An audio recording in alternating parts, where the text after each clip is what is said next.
Bonjour à tous, j'espère que vous allez bien. Le tutoriel de ce matin sur le logiciel LeapFrog porte sur la projection des données géochimiques dans le logiciel LeapFrog. Une fois que vous avez les données sous forme de fichier XLSX, vous avez la possibilité aussi de faire quelques modifications concernant les fichiers en question. La première chose, c'est de enregistrer les fichiers sous forme de l'extension CSV séparate des points virgule. Après, de remplacer toutes les virgules par des points parce que les logiciels de modélisation que nous utilisons, ce sont les logiciels anglophones, raison pour laquelle ces logiciels ne reconnaissent pas virgule comme étant des points, ainsi de suite, raison pour laquelle la virgule est une écriture française et le point est une écriture anglaise, ainsi de suite. La projection des données géochimiques dans le logiciel LeapFrog consiste d'abord à faire quelques modifications sur notre base de données après d'importer les points d'importer les différents points ainsi de suite qui constituent notre donnée géochimique après de faire quelques manipulations. La manipulation consiste à attribuer à chaque fourchette de minéralisation les différentes classes des ténèbres ainsi de suite ou soit de changer la légende de votre choix ainsi de suite là. Pour ce faire, je vais vous expliquer un peu la base de données que nous aurons besoin pour pouvoir importer cette base de données dans le logiciel LeapFrog. Voici notre donnée que nous allons essayer d'importer dans le logiciel LeapFrog. En première colonne, nous avons le champ OLED. En deuxième colonne, nous avons le champ Estin. En troisième colonne, nous avons le champ Norfin.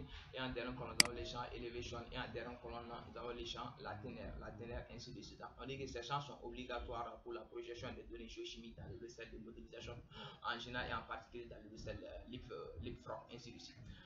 Nous allons essayer de retourner dans notre logiciel LeapFrog. Nous allons importer les points qui constituent notre base de données géochimiques. Pour ce faire, au niveau de menu, nous allons faire clic droit au niveau de points. Après, nous allons sélectionner import point. Point. Dès qu'on clique sur un point poisson, on va voir directement le fichier où est stocké notre base de données. Nous allons sélectionner sol, ça veut dire en géochimie. Une fois sélectionné sol, on fait face à cette petite fenêtre. Nous allons essayer de séparer les différents champs. Nous allons essayer de séparer les différents champs de notre donnée géochimie. Pour ce faire, nous allons cliquer sur Save caractère. Après, au niveau de délimiter caractère, nous allons mettre point virgule. Dès qu'on met point virgule, comme vous le voyez, les différents champs de notre base de données est déjà séparé ainsi de suite. Ça, c'est la colonne de OLED, Estin, Norfin, Elevation. Ce sont les champs que le logiciel LeapFrog reconnaît. Mais la dernière colonne, on dit que notre report, c'est comme la dernière colonne, le logiciel ne reconnaît pas cette dernière colonne.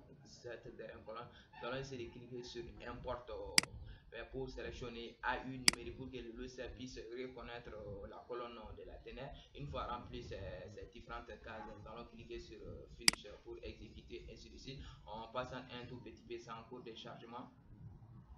On passe un peu jusqu'à ce que ça se charge. On passe un tout petit peu. On passe un tout petit peu. Ça prend un peu du temps.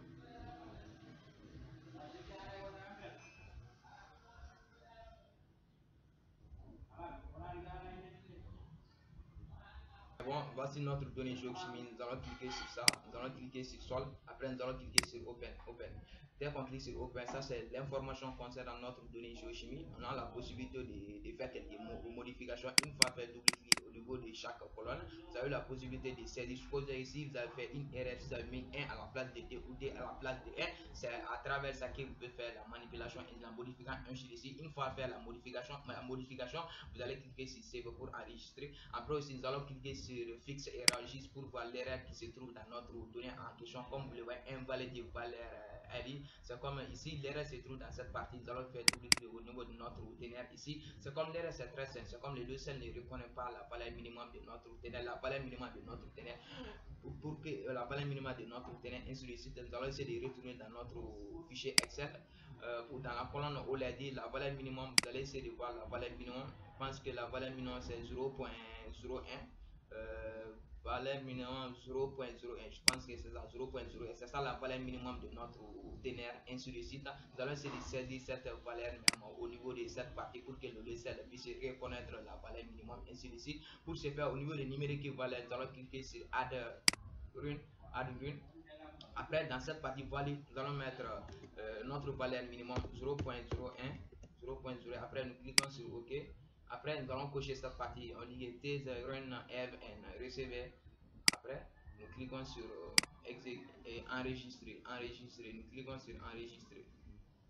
Nous cliquons sur enregistrer. Ça part en passant un tout petit peu.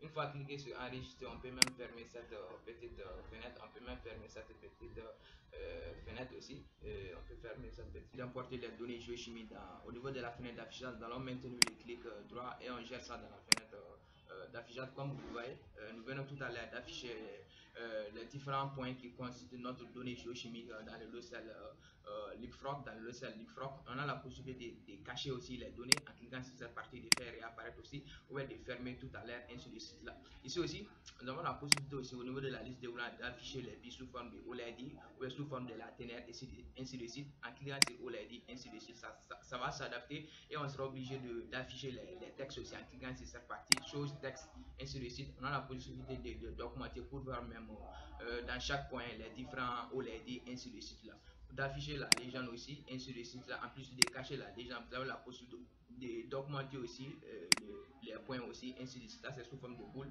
d'augmenter les points, ça c'est sous forme de boule, ainsi de suite là.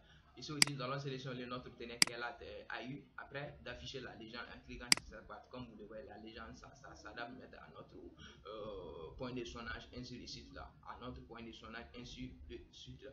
Ici, nous allons essayer d'afficher, voici, ça c'est les différents, comme on appelle les différentes valeurs qui constituent notre point de vue à travers la ténèbre. On pourra savoir quelle est la ténèbre la plus élevée, quelle est la ténèbre la plus faible aussi à travers la légende.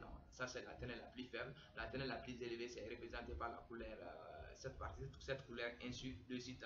Nous avons la possibilité d'échanger la légende en cliquant sur cette partie. Après de cliquer sur nu, colonne, marqueur, ainsi de suite. Ça nous va renvoyer directement sur cette partie. On a la possibilité d'échanger n'importe quel type de légende, ainsi de suite là. Ici, ça c'est un peu lié à la visibilité, ainsi de suite, la visibilité. Ici, c'est un peu lié à la visibilité. Qu'est-ce qu'on peut faire aussi? Ici aussi, on a la possibilité d'augmenter aussi la taille même des points, ainsi de suite, la taille même des points, ainsi de suite. Mais dans cette partie, ça c'est format display texte. On a la possibilité d'afficher les pieds de fourrage. En plus aussi, la teneur aussi dans cette partie en cliquant sur insert colonne. Dès qu'on clique sur insert colonne, dans le de sélectionner notre teneur qui est AI. Après, nous cliquons sur OK.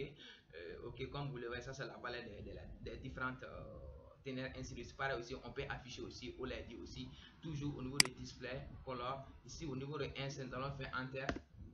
Dès qu'on fait enter, nous allons cliquer sur insert color. Après, nous allons sélectionner OLED. Après, nous cliquons sur OK. Ok, comme vous le voyez, voici chaque point aussi a son OLED et sa valeur même de la ténère, ainsi de suite, et sa valeur même de la ténère, ainsi de suite, comme vous le voyez, voici, et sa valeur même de la ténère, ainsi de suite là. Qu'est-ce qu'on peut faire? On peut avoir toutes les informations concernant les points que nous allons sélectionner tout à l'heure. Une fois cliquer sur un point, comme vous le voyez au niveau de la gauche même, ça c'est OLED, location X, Y, Z, ainsi de suite, la ténère, ainsi de suite. On a la possibilité d'ouvrir aussi en cliquant sur cette partie ou bien de fermer cette partie, ainsi de suite là. Qu'est-ce qu'on peut faire encore? D'afficher les points sous forme de boule, ainsi de suite. À travers ça, on pourra savoir quelle est la ténère la plus élevée. La ténère la plus élevée est représentée par la couleur rouge, ainsi de suite. La ténère la plus faible est représentée par la couleur bleue, ainsi de suite. J'espère que vous avez compris ces petits tutoriels concernant la projection des données géochimiques dans le logiciel LeapFrog.